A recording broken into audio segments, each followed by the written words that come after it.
Hello नमस्कार दोस्तों, free online class में आपका स्वागत है। तो आज की इस वीडियो हम लेकर आ चुके हैं आपके लिए कक्षा 11वीं का विषय समाजशास्त्र का फुल पेपर। तो आज की इस वीडियो में इसका फुल सॉल्यूशन बताएंगे, तो वीडियो पर अंत तक बने रहिए। तो जिन जिन लोगों ने चैनल को सब्सक्राइब नहीं किया तो चैनल को सब्सक्राइब कर लीजिए फ्री ऑनलाइन क्लास के लिए। तो जल्दी से चलते हैं अगले प्रश्न की ओर। अंक आपका 80 नंबर है ना, ये चीज़ आपको पता है। ठीक है, जैसे ही स्क्रॉल करते हैं सबसे पहले हम निर्देश देखने को मिलता है, और निर्देश में पहला नंबर यही कह रहा है कि सभी प्रश्न अनिवार्य है। बाकी वेरियस प्रकार के इंस्ट्रक्शन लिखे हैं, इसको मैं स्किप करते हुए सीधे चलता हूँ अपने क्वेश्चंस की तरफ। ठीक है, चलो भाई, जैसे ही स्क्रॉल करता हूँ सबसे पहले हमें देखने को मिलता है प्रश्न क्रमांक 1, जिसमें बोला गया है निम्नलिखित में से सही विकल्प चुन करके लिखना है। ठीक है, समास तर्क के जनक कौन है ये बताना है, और यहाँ पर 4 ऑप्शन से एक इसमें से सही आंसर है। और आई थिंक ठीक इसी प्रकार से क्वेश्चन आपके त्रैमासिक परीक्षा में पूछा गया था। तो इम्पॉर्टेंट है क्योंकि आप क्लास 11th के हो, समाजशास्त्र में पहली बार गए हो, इसलिए उनका बेसिक नॉलेज आपको पता चाहिए, क्योंकि बेसिक नॉलेज से क्वेश्चन हर बार पूछा जाता है।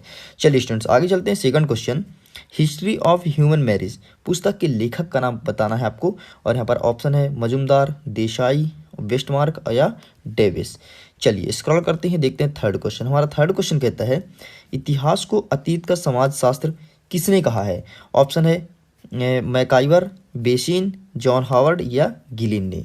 चलिए स्टूडेंट्स आगे चलते हैं नेक्स्ट क्वेश्चन की तरफ। क्वेश्चन नंबर 4, हमारा क्वेश्चन नंबर 4 कहता है प्रजाति किस प्रकार की अवधारणा है। ऑप्शन नंबर फर्स्ट जैविकी अवधारणा, सेकंड सामाजिक अवधारणा, थर्ड आपका सांस्कृतिक अवधारणा, एंड फोर्थ हो जाएगा मानवीय अवधारणा। ठीक है, चलिए स्टूडेंट्स स्क्रॉल करते हैं, चलते हैं नेक्स्ट क्वेश्चन की तरफ। नेक्स्ट क्वेश्चन हमारा मेंशन है क्वेश्चन नंबर 5, जिसमें बोला गया है प्रतिस्पर्धा किस प्रकार की प्रक्रिया है। देख लीजिए, इसमें पहला नंबर कहता है सहयोगी प्रक्रिया है, दूसरा नंबर कहता है अचेतना प्रक्रिया है, तीसरा नंबर कहता है चेतना, और चौथा नंबर कहता है उपरोक्त सभी, मतलब ये सभी हैं। ठीक है, चलिए स्टूडेंट्स स्क्रॉल करते हैं, देखते हैं रिक्त स्थान किस टाइप से पूछा गया। ठीक है, अच्छा यदि मैं इसके आंसर की बात करूँ तो अभी तक मैंने आंसर रेडी नहीं किया है, सो प्लीज़ आप खुद से आंसर फाइंड कीजिए। ठीक है, अभी आपके पास समय है, इतना तो कर ही सकते हैं। ठीक है, चलिए आगे देखते हैं प्रश्न नंबर दूसरा, जिसमें बोले रिक्त स्थान की पूर्ति कीजिए। इसमें पहला नंबर कह रहा है भारत में समाजशास्त्र का अध्यापन सबसे पहले डैश डैश डैश में हुआ था, कहाँ हुआ था इसे आपको बताना है। ठीक है, सेकंड नंबर देख लेते हैं सांस्कृतिक विलंबना का सिद्धांत डैश डैश ने दिया था, किसने दिया था सांस्कृतिक विलंबना का सिद्धांत। यदि मैं यहीं पर थर्ड नंबर की बात करूँ तो धर्म आध्यात्मिक शक्ति में विश्वास डैश डैश डैश ने कहा है, किसने कहा है कि हमें धर्म आध्यात्मिक और शक्ति में विश्वास है।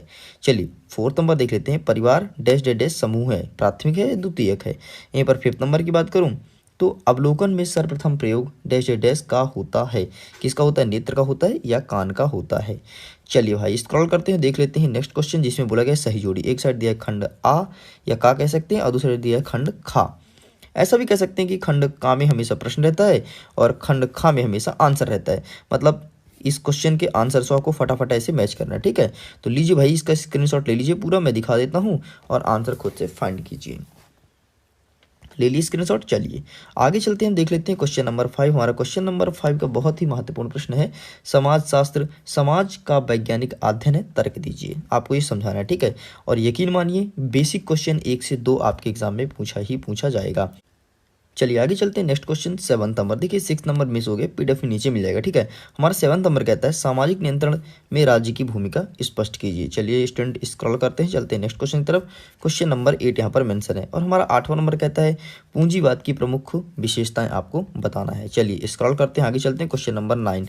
हमारा 9वां नंबर कहता है कि समिति अर्थात संघ से क्या अभिप्राय है।